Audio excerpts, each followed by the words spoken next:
Hello, my name is Last Airnoff Mystery Man, and this is my AEW Collision from August 5th, 2023 review. And well, this review is going to be a little bit different, as in, I didn't actually watch it on television because it was in my hometown of Greenville, South Carolina. So of course I went.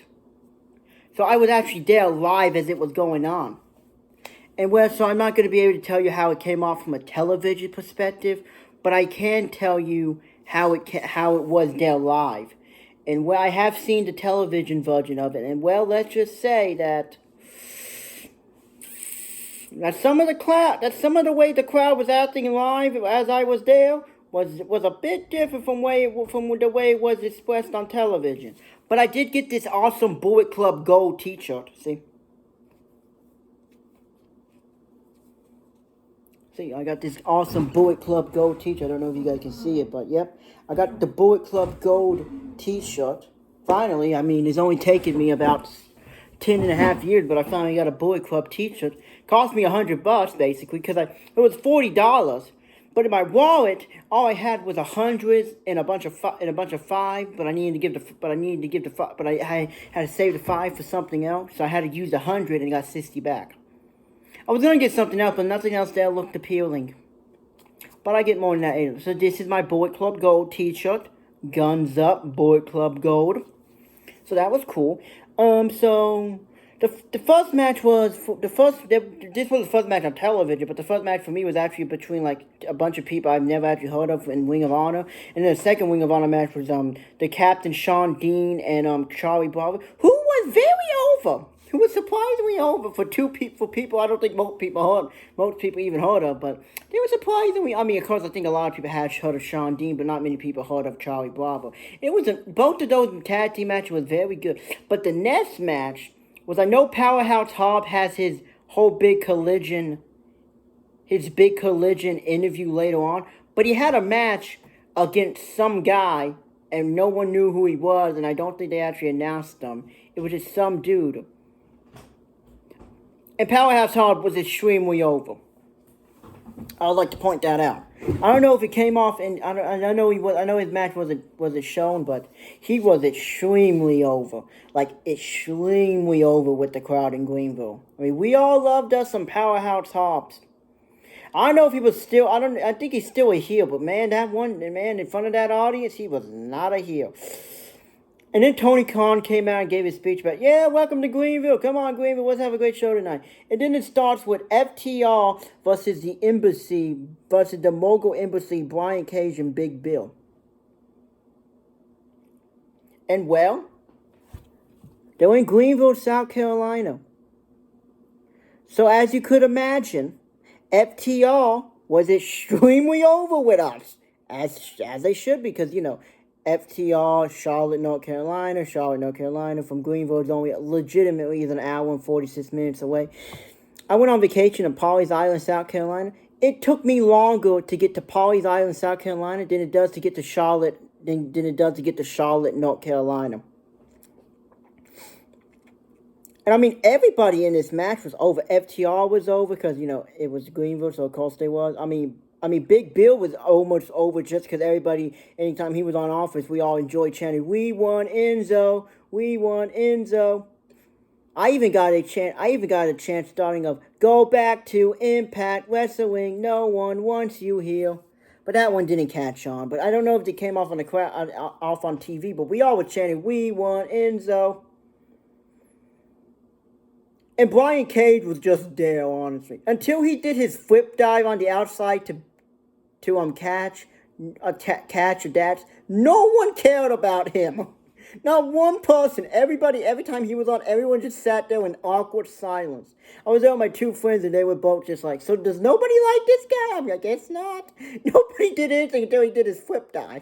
Up until that point, he was just kind of there. Because it was either, with FTR, everybody was chewing everything they did, and with Big Bill, it was, "We want Enzo," and with Brian Cage was this. So then, Dad's Hardware, which one is, I think it was Catch Wheel's mom showed up and started slapping Big Bill. We had Brian Cage or Big Bill, one of the two. We had no idea nobody in the arena had any idea who she was supposed to be. Some people thought it was his wife, but turns out it was his mom, which when we all found that out, I just looked at that guy and went, well, you must feel awkward now. He's like, yes, I do. But this was a great match. This was a surprisingly great match, and I mean, I got nothing against FTR, absolutely not. But it was kind of like really 2 weeks ago. You get Bullet Club Gold versus FTR. Last week you get MJF and Adam Cole versus FTR, and we in Greenville, South Carolina, we get FTR versus Big Bill and Brian Cage. Who gets the short end of the stick there? But due to the whole "We Want Enzo" chant, this match was great. And then the next match was for the TBS Championship. Chris Statlander defeated Mercedes Martinez. And I would tell you about this match, but I didn't watch it because I was buying my Bullet Club Gold t-shirt. So for this segment, I'm going to tell you a little story about how your good friend Last Darren of Mitria came in to own this Bullet Club Gold t-shirt. So, I figured out that the next match was going to be for the TBS Championship, and I was like, well, I don't care. So I got up, I had everybody moved out of the way, I had my money with me, and I went to the stand. Took me about 5 minutes, because I was in the 100, so it took me about 20 minutes to get there. So it took me about 10 minutes to get there. There was no one in the thing, no one there, thankfully there was nobody in my way, but it still took a minute. So I get there, and I'm like, okay, what would I like to buy? I could buy that Collision shirt, but I don't know if it has the whole Greenville on the back. If it did, I probably would have bought that. I could get the Bullet Club Go t-shirt. I could get an action figure for $100. I could get a Scorpio Sky action figure. Yep, that would be priceless. Yep, that would be worth $40. Yep, that would be worth $60. I think it was, yeah. Like, yep, that would be worth $60. So I'm deciding, and I'm not in the line, but I'm behind the line trying to decide, because the woman said, if you're undecided, go stand over here to make your decision. So I go over there and I stand over there. And this guy who was being a dick, basically, said, you can't stand there, so you got to go in the line. I'm just looking. I wasn't even in the line. He's like, no, you got to go over there. I'm like, I was about ready not to buy anything, but I said, I want something. So eventually I do go over to the line, but I thought there was about to be a fight, because if this guy would have said one more thing to me, there would have been a fight. I probably would have fought him.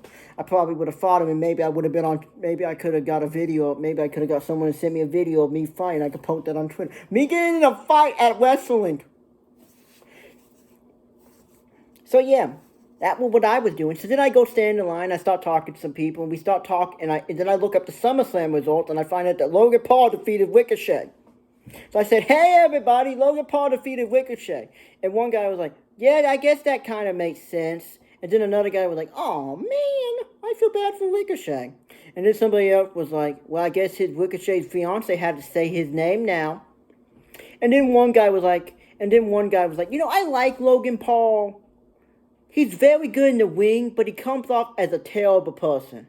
And then I was like, well, he got a better bus shot Larry than Hangman Adam Page. He's like, yes, he does. So this is all going on while we're standing in the line. So I finally get to the line, right?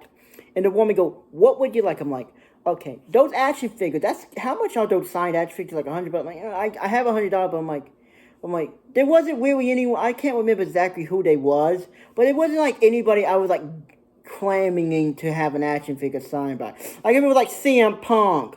If it was CM Punk, possibly. If it was CM Punk, I would maybe get one. But I think it was like maybe John Moxley or something. Maybe somebody else was there who got one could tell me if he was also there. I can't remember who exactly it was. But then they showed me the action figure for $60. It was Scorpio Sky. I'm like, I'm good. So they said, okay, I'm good. I would like the Bullet Club Gold t-shirt. And I had $60 left, and that's when I looked for it. I could have got a scarf, but I live in the South. So that scarf would just be like a memorabilia thing. It would not actually be useful to me, considering I live in the South. I live in Greenville, South Carolina, where it is hot most of the time. And it is cold in the winter, but I don't think a scarf would really help or be look that cool, because I would have to have a giant jacket. I would have to have a jacket over it. Because I know people say that it doesn't. I know people think that that it doesn't get cold in the South. No, it gets cold in the South in the winter. It just doesn't snow. Oh, it gets cold. It just doesn't snow. So then I finally get my Bullet Club Gold t-shirt. And then I have to walk back, and that was interesting because I couldn't find my section at first. So then I keep going, and I couldn't find my section. And meanwhile, the women's championship match has ended, and everyone out there was like, "Oh yeah, we didn't want to watch that We didn't want to watch that bullshit." So no, everyone out there all left at the same exact time not to watch the women's match. So then I'm walking, I'm trying to find out my seat. So I get to find my seat, and it turns out Samoa Joe had beaten Serpentico in about 10 seconds, according to my friends who watched it. So then I finally get to my seat. And well, let me just tell you, I get to my seat, and Samoa Joe's talking about, I think, facing CM Punk in Wembley. Although Joe was over. Joe was extremely over. Samoa Joe was over in Greenville, absolutely. And everyone was like, Joe. I loved Samoa Joe's theme song. I just love it. So then the next match was a match nobody had any idea was actually taking place on this card, because then we had the Acclaim segment where Billy Gunn was retiring. Billy Gunn has apparently retired, and the Acclaim were next week going to be on Collision, which is kind of a weird segment because we all just kind of looked at each other like, okay, so he's retired now? This is kind of interesting, I guess. Okay, this is kind of funny, but okay. Guess he's retired now, and then they had a match, I don't really know. Maybe he's retired, but then again, this is pro wrestling, so, A retirement in pro wrestling is always just a retirement in pro wrestling that may or may not be true. So then we get to a match that I do not know anyone announced, because I remember it was announced. I remember when I was there, everyone was like, I think the Acclaim's taking on the House of Black tonight. But in the AEW World Trios Championship match, the House of Black defeated Darius Martin, Ashton Andretti, and Lee Johnson. Now, if I'm not, correct me if I'm wrong, wasn't Lee Johnson a heel like 2 weeks ago and with the QT Marshall, but I guess now he's a babyface? Okay. And the stipulation was Julia Hart was banned from ringside. Which you don't think would matter, because who really cares about Julia Hart other than the fact that she's extremely attractive? But it was pretty interesting because her and Lee Johnson are apparently engaged. And well, I don't never want to put people down for their life choices, but both of you are professional wrestlers. One of you, Julia Hart's 21, and I think Lee Johnson's like 22 maybe. I don't know how old these people are. I just know Julia Hart's 21 because she's like same age as me. But who gets married that young? I would not want to get married at 21, even if I had a girlfriend and I might be in love with her. Still, no, I'm good, but okay. Hey, you do you, people. But yeah, that was kind of interesting. That was kind of awkward in this match. Maybe that's why she was banned from ringside. I don't remember when she got banned from ringside. One guy was like, "Oh man, this sucks." It's like we wanted something good to look at. I mean, it was a great match. It was a great match. Everybody was into everything that the House of Black did. Darius Martin is Darius Martin. He's kind of okay. Ashton Andretti has done literally nothing since he beat Chris Jericho, 8 months ago? Yeah, 8 months ago. And Lee Johnson, basically, there was a woman behind me, right? And this woman was watching the match, and all she cared about was Lee Johnson getting in the match. The whole time they went tag Lee Johnson, it's like, get Lee in this match. He will kick ass. This one was like, let's go, Lee. And it was so ironically hilarious to me that everyone else around us all started being pumped up for Lee. So by the time Lee Johnson finally tagged in, we was like, yeah, go Lee, we want Lee. Come on, Lee, you got this. Lee Johnson. I don't know if you could hear us or not on television, but Lee Johnson was super over for like 15 seconds. But eventually the House of Black won. And didn't we get a promo for like Anna Jay facing Hikaru Shida, something about her being a rookie, then her not being a rookie. I'm like, I don't know, and I don't care, Anna Jay. You are so... Anna Jay is a perfect example of an attractive woman who is so annoying to look. It's so annoying that the fact that she's attractive really doesn't matter anymore. No one cared. There was one guy who looked, well, she's attractive, but she's boring as well, so kind of evens it out. And this was also the point of the show, but where a bunch of other people who sitting around me all decided to get up and leave. No, the people, yeah. A bunch of people got up and leave to go use the bathroom, I guess, get food. The guy sitting behind me who also had a Bullet Club Gold t-shirt, he left to go get a bunch of food. He just left to go get some food. Then it was one guy who left and never came back. I don't know. Apparently according to somebody who apparently according to the guy behind us, the people sitting next to me. There was 2 people sitting next to me. I think they was married or a couple or something. They left after the next match. They left and never came back. They just never came back. We don't know what happened. I think they was done apparently. We don't know what happened. But the next match was Jay White of Bullet Club Gold taking out the former Grand Metalik in AEW. And let's just say my boy Jay White was super over. The Guns was not, but Jay and Juice was over. The Guns all they chanted was ass boys, literally the entire time. And the Guns was on commentary, so I don't know. I didn't listen to the commentary because I don't care. But Jay White was super over. Everybody like guns up and too sweet. Everybody like guns up, too sweet, guns up, too sweet. I mean, we all did like a big too sweet symbol, all the big guns up symbol. It was amazing. I had on the Bullet Club Gold t-shirt the whole time. I was like, I just can't get over don't you love this Bullet Club Gold? I mean, is it interesting? Yes. It's kind of weird that it's a Bullet Club Gold, New Japan, AEW, but I'm just so happy I own it now. I own this t-shirt. This is my t-shirt. This is my intellectual property. No one can take this from me. I own it. So Jay White won against Metalik. It was a flipping match for Metalik. It was a pretty good match. It was an absolutely great match for Jay White. Now we get to the main event. CM Punk's unsanctioned Weird Wars Championship on the line, or as I like to call the real AEW World Champion. CM Punk defeated Absolute Ricky Stark with special guest referee Ricky the Dragon Steamboat. And well, let's just say Ricky Stark was not over with Greenville. He was over as a heel. I'm pretty sure he's supposed to be a heel now, but he was not over. We all enjoy seeing Cult of Personality. That was fun, but this was Ricky Stark's entrance. Boo! And then it just kept getting louder. There was some people cheering for Starks, but most of us was all booing him, and we was all cheering for Punk. But this was a great match. And it didn't feel like an outdrawn, long main event. And do I think CM Punk is the real AEW World Champion? Yes. Yes, I do. Yes, I do. Absolutely. I mean, MJF didn't beat him. He beat John Moxley, who didn't beat CM Punk the second time. So, yeah, this makes sense. This was a great match. And it was the first match where the crowd was back and forth, most of it. Because with most of these matches, the crowd was always on the babyface side.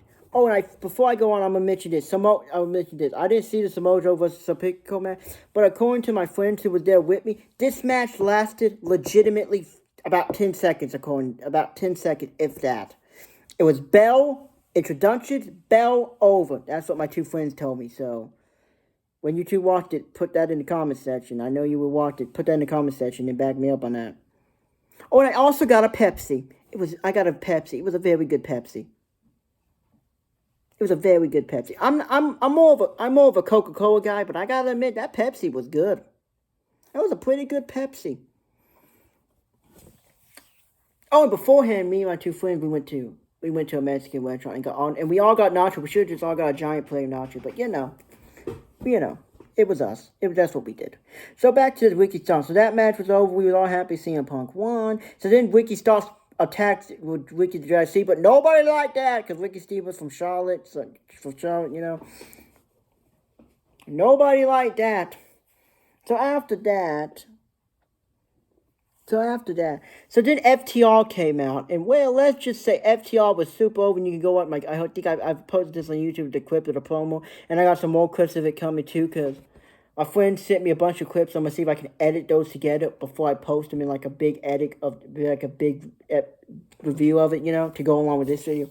We'll see if that works out. But FTR was over. They challenged the Young Bucks for Wembley. Everybody was super excited for that. I remember when I went out there to get my Bullet Club Gold t-shirt, that's what we talked about. Young Bucks, FTR free, Wembley. So when FTR came out, they all started chanting. They honored Dinnick Condrey. He was super over as well. That was nice. That was nice. Although Das kept talking about how Greenville is FTR country, and he's like, normally this is Four Horsemen country, Flair country, but tonight Greenville is FTR country, and I think it really is. Now I think Greenville, Charlotte, a lot of the Deep South, Mid-Atlantic territory, a lot of the old WCW territory would be FTR country. Not AEW country, FTR country. Let's be perfectly honest here. Because I remember we all started talking and we all said, if the Young Bucks come out here, we will boo them out of this building. And the Young Bucks never shut up. We was going to boo them out of the building. That's what people was telling me. They was like, if the Young Bucks show up, we will boo them out of the building. It was like a silent, but yet everyone looked at each other like, right after the Wembley match, right after Wembley was announced, everybody looked at each other like, Young Bucks come out, they will be booed. Let's just say the Young Bucks would not have got a good reaction from us. We would not have been happy to see the Young Bucks. But my favorite part of the end of that promo was, everyone stay for Ring of Honor. Most of us left. As soon as that was over, we all left. I mean, the two people sitting next to me already chopped out midway after, I think, Mike, after the House of Black match. Those people was gone. I thought they had to go use the bathroom, but they never came back. Those two people never came back. I think they left. They left, apparently. Guess they didn't care about the main event. Then why did you come? And then the guy I was talking to above me, he left right before the end of FTR promo. And then me and my two friends, we left as soon as FTR was done. And as soon as FTR was done, and Dash was like, everyone stay for Ring of Honor. Ring of Honor gonna be great action. I looked at my two friends. I'm ready. It's about 10:15. I'm tired. I've been here for 2 hours. We've been here since about 6, so let's go. Because I already was standing in line to get a Pepsi earlier, and I was talking to some guys about that. We were talking about SummerSlam, the Judgment Day. We was a call complete wrong. And none of us thought Jimmy Uso was going to return. But I'll give more thoughts about all that stuff later on with the people I was talking to about SummerSlam for the AEW in my SummerSlam review. But overall, for Collision, it was a great show. I think I'm a little biased with that saying that it's a great show because I was there live, so that makes it even better. That makes it even a better show because I was there live. But it was a great show, great action.